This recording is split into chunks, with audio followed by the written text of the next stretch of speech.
Hello दोस्तों, मैं आपका होस्ट और दोस्त रजत भारद्वाज स्वागत करता हूं आपका एक और नए वीडियो में।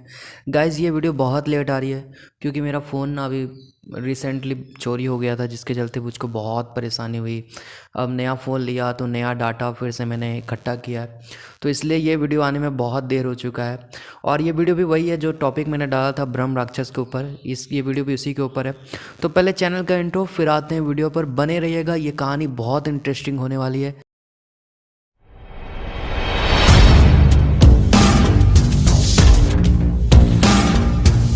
दोस्तों, ये कहानी सूरज की है। सूरज को जब भी छुट्टी मिलती है वो अपनी छुट्टी बिताने के लिए अपने चाचा के यहाँ चल जाता है। चाचा के का जो लड़का है उसका नाम राहुल है। राहुल और सूरज की बहुत अच्छी बॉन्डिंग है। दोनों एक साथ बहुत इन्जॉय करते। बचपन से ये लोग एक साथ रहते थे, लेकिन कुछ कारण के कुछ चलते जो सूरज के पापा है उसको शहर जाना पड़ा, तो ये लोग कुछ सालों से दूर रहने लगे। तो इसलिए जब भी छुट्टी मिलता है तो कभी सूरज इसके घर आ जाता है तो कभी राहुल इनके घर आ जाता है। और इन दोनों मतलब जो सूरज के पापा है और राहुल के पापा, इन दोनों की भी बॉन्डिंग बहुत अच्छी है। तो बहुत अच्छा लगता है परिवार एक साथ आए। तो इस बार भी सूरज अपने चाचा के यहाँ गया हुआ है, राहुल, जहाँ राहुल है, और वहाँ जाता है। ये लोग बहुत इन्जॉय करते हैं और इनको पता है एक अजीब शौक है बैटिंग करने का, मतलब शर्त लगाने का कि तू ये करके दिखा, तू ये करके दिखा, अगर तू ये कर जाएगा तो तेरे को इतना पैसा देंगे, तू अगर ये कर देगा तेरे को इतना पैसा देंगे। तो ये बड़ा बैटिंग लगाते हैं। तो आज इन्होंने एक बैटिंग लगाई कि कौन शमशान घाट में रात के 12 बजे जा सकता है। जो शमशान घाट रात के 12 बजे चल जाएगा उसको हम इतना पैसा देंगे। तो इनके बीच में बैटिंग लगी। तो जो राहुल का दोस्त था उसने बोला कि मैं चला जाऊंगा, और इनके बीच में डील हो गया कि वो जाएगा, अगर वो चला गया तो उसको इतना पैसा देंगे, और वो अगर नहीं गया, डर गया, तो वो हमें इतना पैसा देगा। तो उन्होंने शाम के 6 बजे शमशान घाट के एक कोने में जाके लाल झंडा गाड़ दिया, और शर्त ये थी कि रात के 12 बजे राहुल का जो दोस्त है वो शमशान घाट जाएगा और उस झंडे को लेके आएगा और हमें दिखाएगा। हम चबूतरे के बाहर बैठे रहेंगे। तो वहाँ हम लोग बैठे हुए, और वो रात में आया नहीं, डर के मारे। तो अब ये लोग ने सुबह उसका बहुत मजाक उड़ाया कि तू डरपोक है, ये है, वो है, ये है, वो, बहुत चिढ़ाया, और उससे पैसे भी मांगे जो शर्त के थे। तो बोला कि तुम लोग ऐसा कर रहे हो, तुम लोग इतना डेयरिंगबाज हो, तो मैं तुम्हें एक शर्त देता हूँ, और अगर ये शर्त तुमने पूरा कर दिया तो मैं तुम्हें इस शर्त के पैसे तो दूंगा ही, ऊपर से मैं टकला भी हो जाऊंगा, और अगर तुमने ये शर्त नहीं किया तो तुम दोनों टकला होगे, और जो पिछला शर्त है उसका पैसा मैं तुम लोग को नहीं दूंगा। तो ये लोग ने बोला क्या शर्त है बताओ। तो राहुल के दोस्त ने बोला कि जो हमारे गाँव के बाहर एक खंडर सा बंगला है, वहाँ पे अगर तुम रात के 12 बजे छोड़ो, अगर तुम 7 बजे भी तुम में से कोई भी अगर चला गया तो मैं मान जाऊँगी तुम लोग में नो डेयरिंग है। तो गांव के जो लोग थे, सब गांव के जो लड़के थे, सबको पता था कि जो गांव के बाहर जो वो खंडर सा बंगला है उसके अंदर ब्रह्म राक्षस रहता है, ब्रह्म राक्षस का निवास है। तो ये लोग ने बोला तू पागल है, वहाँ तो कोई नहीं जाता, हमारे बड़े लोग भी नहीं जाते, तू ये क्या शर्त लगा रहा है, वहाँ हम लोग कोई नहीं जाएंगे। तो ये पूरा हंसने लग गया कि अब क्या हुआ, जो मुझे तुम लोग डरपोक बोल रहे थे अब तुम्हारी फट गई। हाँ, ब्रह्म राक्षस का नाम सुनते ही फट गई तुम सबकी। तो ये सुन के जो सूरज है ना, वो बोलता है कि अरे इसमें क्या है, मैं चला जाऊँगा, जाओ 7 बजे जाना है ना, मैं चला जाऊँगा, और अगर मैं चला गया और वहाँ से आ गया तो तुम्हें टकला होना पड़ेगा, मंजूर है? तो ना मंजूर है। लेकिन उसी टाइम उसका राहुल जो रहता है, भाई है जो सूरज का, वो उसको रोक लेता है, क्योंकि राहुल उसी गाँव का है, उसको पता है कि उस खंडर में क्या है और क्यों वहाँ नहीं जाते लोग। तो उसे रोकता, बोलता भाई तू मत जा, वहाँ पे ब्रह्म राक्षस है, वहाँ कोई नहीं जाता, ये पागल है, ये जानबूझ के हमें फंसा रहा है, ये जानता है कि वहाँ पे बहुत ज़्यादा खतरा है, इसलिए ये हमें भेज रहा है, तू मत जा यार। तो बोलता है यार अगर हम यहाँ पे नहीं जाएंगे तो हमें ये कायर समझेगा, डरपोक समझेगा, और बात अब भाई अपने आत्म सम्मान पे आ चुकी है, और मैं ये किसी को नहीं मानता ब्रह्म राक्षस से कुछ नहीं होता भाई, सिर्फ कहावत है, ये खंडर है ना, वहाँ पे चोर वोर रहते होंगे, इसलिए वही लोग ने अफवाह फैला दी होगी वहाँ पे ब्रह्म राक्षस है, भूत है, ये है, और इसलिए कोई नहीं जाता, वहाँ पे गलत काम होते होंगे, मैं जाके दिखाऊंगा कि ऐसा कुछ नहीं होता।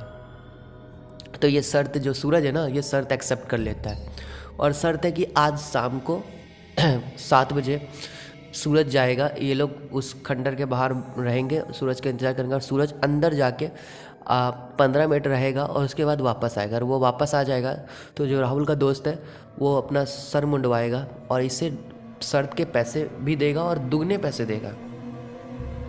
और अगर सूरज नहीं गया और 5 मिनट में बाहर आ गया तो सूरज को ना पैसे मिलेंगे और सूरज को भी अपना सर मुंडाना पड़ेगा। तो ये शर्त एक्सेप्ट हो गया। और आज शाम को किसी ने अपने घर में ये सब नहीं बताया कि ये सब इनका शर्त वर्त लगी है, किसी ने कुछ नहीं बताया। और ये लोग इकट्ठा हो गए गाँव के बाहर, जो वो बंगला है खंडर बंगला, उसके बाहर।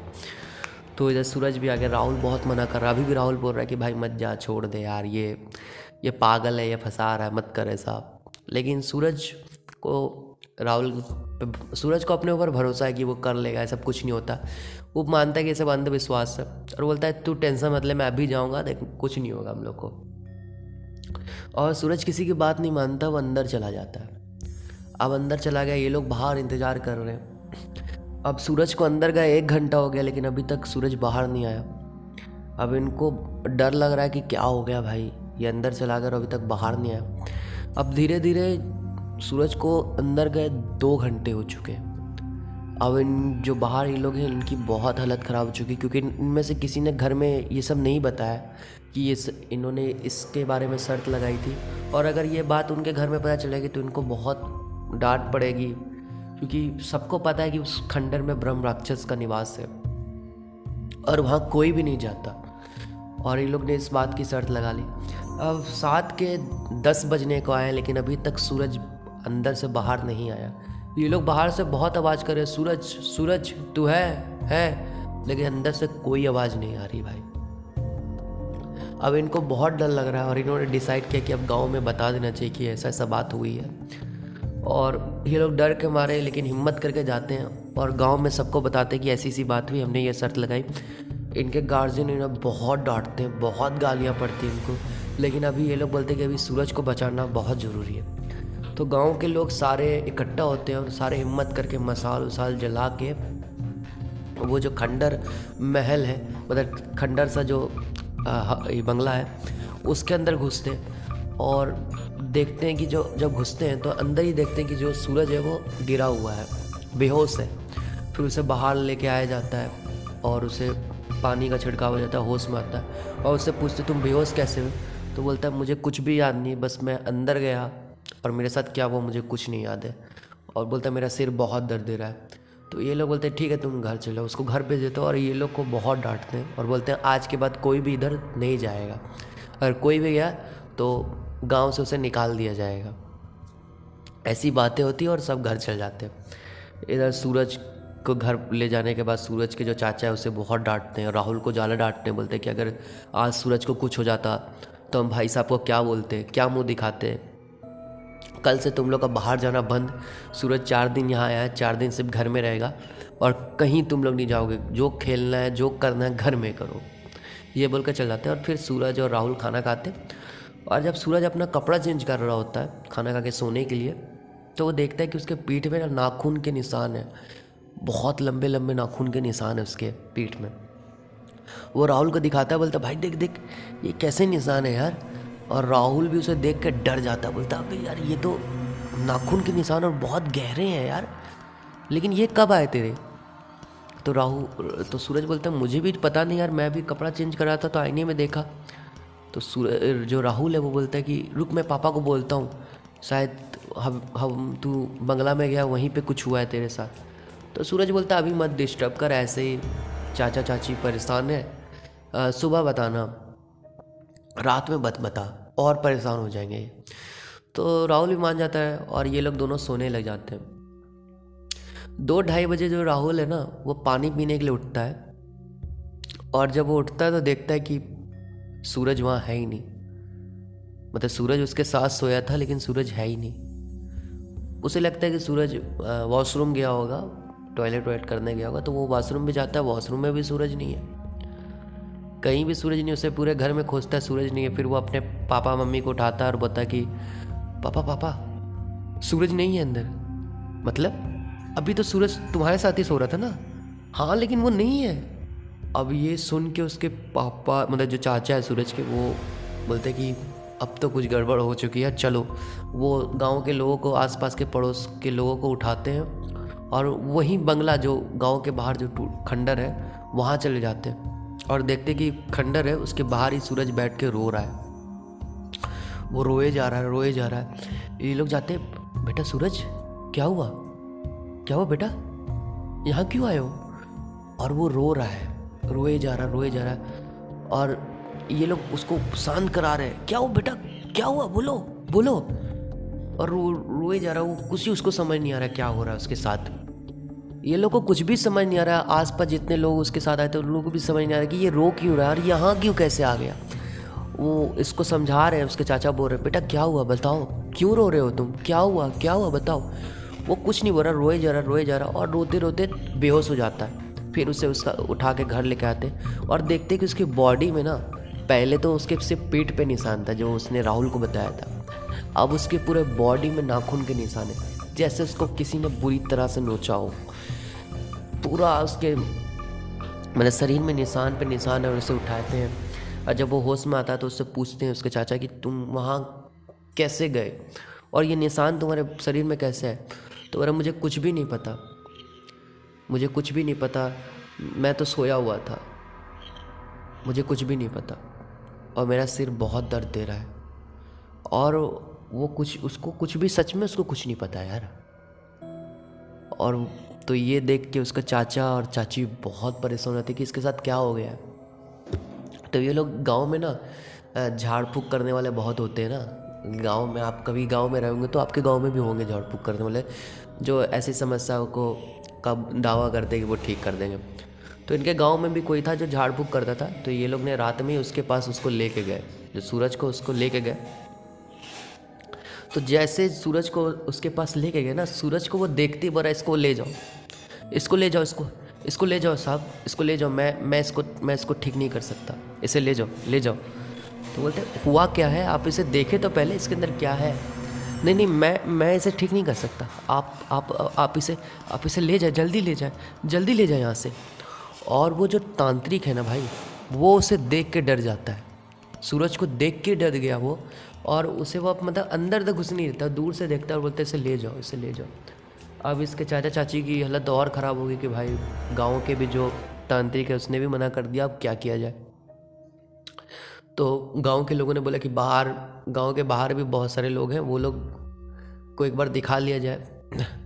तो बहुत खोजने के बाद गांव के लोगों से पता चला कि हमारे मतलब 2-3 गांव छोड़ के एक गांव है, वहाँ पे एक तांत्रिक है जो दावा करता है कि वो ब्रह्म राक्षस को छुड़वा सकता है। किसी के ऊपर ब्रह्म राक्षस का साया हो तो उसे वो छुड़ा सकता है।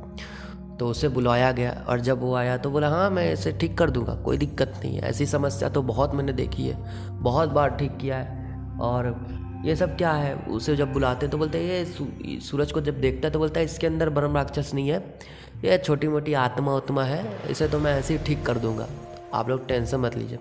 और उसे जब बैठाता है और वो अपना पूजा वूजा शुरू करता है, वो मंत्र उंत्र पढ़ता है, तभी जो सूरज है उसका गर्दन पकड़ लेता है पूरा टाइट से।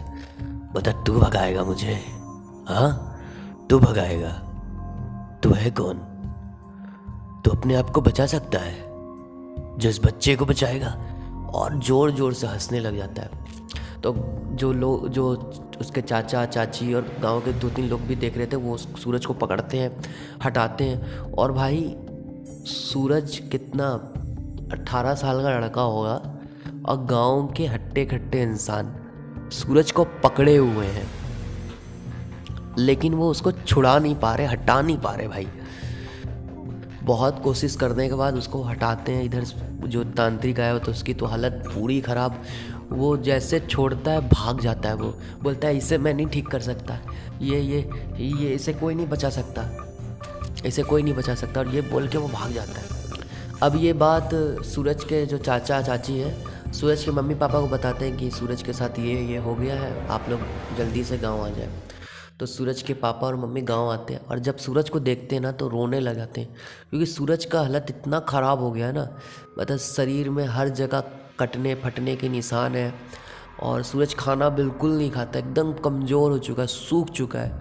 उसकी मतलब छाती की सारी हड्डियाँ दिख रही है, आँख के नीचे तो इतना काला हो चुका है ना, मतलब कोई भी उसको देख ले तो रो दे, इतना बुरा हालत हो चुका है। और कहीं से कुछ भी नहीं हो रहा है, कहीं से कुछ भी, मतलब कोई भी उसको ठीक नहीं कर पा रहा है। डॉक्टर्स के पास भी ले गए, वहाँ पे भी कुछ भी नहीं हो रहा है। और बड़े से बड़े पंडित को दिखा दिया, कोई कुछ नहीं कर पा रहा है। और दिन प्रतिदिन सूरज की हालत ख़राब से बदतर हो रही है। बहुत कोशिश करने के बाद इन लोगों को पता चला कि एक मंदिर है, वहाँ पे साधु बैठते हैं, हर रविवार को बैठते हैं वो साधु। उनके पास आप जाएंगे तो वो हर किसी की समस्या का समाधान कुछ ना कुछ बताते हैं। तो अगर आप वहाँ जाएंगे तो कुछ शायद हो। तो सूरज के मम्मी पापा चाचा चाची वहाँ जाते हैं और ये सब बात उनको बताते हैं जो साधु है। तो बोलते हैं कि एक ही उपाय है,